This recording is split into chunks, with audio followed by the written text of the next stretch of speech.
Would you believe me if I said that everyone has the potential to become wealthy? Because believe me, this is true. But there are some behaviors that hinder your progress, sometimes even costing you your retirement. Identifying and correcting these, dare I say, deadly habits can help you achieve your financial potential. And trust me, your financial potential is very high. Control is one of the keys to financial health. You see, many parts of life are out of your hands. You can't control the economy or how it's doing, or the job market. So, it's easy to get disheartened when things don't go your way. To avoid defeat, allow yourself to choose something that you can control. Welcome to The Smart Investor, where we help teach people about finance and how to become financially independent. Make sure to subscribe and like the video if it helps you in your financial journey. Number 1. Impulse purchasing. Impulse purchases refers to the act of making unplanned and spontaneous purchases out of nowhere, often as a result of emotional or psychological triggers for some people. During times of financial hardship, people tend to become more vulnerable to this. This is because the stress of your financial difficulties could lead to feelings of insecurity, which can of course temporarily be alleviated through the satisfaction of making a quick purchase. Buying one of those bags that you don't really need is, gonna make you feel good. However, this kind of shopping can result in a variety of complications, such as exceeding your budget and creating unnecessary expenses.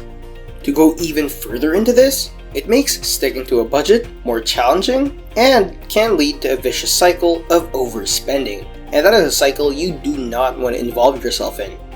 While an occasional impulse purchase is not going to ruin your chances of becoming rich, it's important to practice restraint and really only buy what you need. This can help ensure that your bank account will see an increase in no time.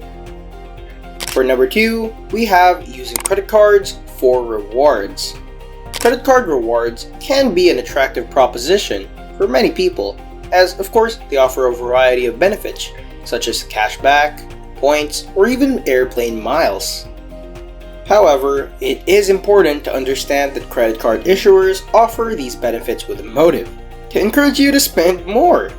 A study conducted by the American Economic Association in 2010 showed that using reward-based credit cards with a 1% return led to an increase in monthly spending by $68 and overall credit card debt by $115. Not looking worth now, isn't it? This means that the benefits of reward credit cards can be offset by the increased spending they encourage. As such, using credit cards for rewards may not be the wisest choice, especially for those who struggle with overspending or managing their finances. Number 3. Keeping up with the Joneses. The tendency to keep up with one's neighbors, friends, or even some acquaintances can be a major contributor to overspending.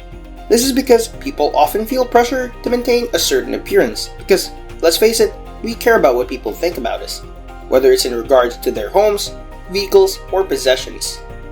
Some real estate agents even argue that a poorly kept house on a prestigious street is better than a perfectly maintained house on a lesser street. This desire to maintain a certain appearance can override your budgeting skills and your financial health and can lead to destroying it. Competing with family, neighbors, acquaintances, or even office mates can also result in poor spending decisions due to just jealousy or pressure. It's important to remember that success is subjective and prioritize what is important to you. Number 4, relying on retail therapy. Retail therapy refers to the act of using shopping as a form of therapy or stress relief. While some people find therapy through exercise or music, others find it through shopping. Spending money to improve one's mood can become addictive, creating a link between happiness and material possessions. A study by Ebates in 2016 found that a significant percentage of adults and youth engage in retail therapy, with entertainment, travel, and electronics being the most popular items. However, relying on shopping as a form of therapy can lead to overspending again, and of course, destroy your financial health. It's important to find alternative ways of managing stress and emotions. Personally, I like exercise, meditation, or talking to friends and family. Number 5 is expecting a financial miracle. It's Expecting a financial miracle to solve debt problems is a common but problematic mindset. People may believe that winning the lottery, inheriting a fortune, or obtaining the world's best paying job is the answer to their financial difficulties. However, relying on these external events takes away control of one's finances and emotional well-being. It's important to understand that debt and financial stability are personal responsibilities, and that making changes to one's spending habits and budgeting is the most effective way to improve financial stability. Again, focus on what you can control, not the uncontrollable. Number 6. Falling prey to lifestyle inflation. As you earn more money, you may become used to a higher standard of living and expect to maintain that lifestyle. That is known as lifestyle inflation, and it can lead to overspending and financial difficulties. People may feel pressure to use their extra funds to buy a new house or go on vacation, but it is crucial to resist this urge and maintain control of their finances. It's important to understand that maintaining a consistent and responsible financial plan is the best way to ensure long-term financial stability.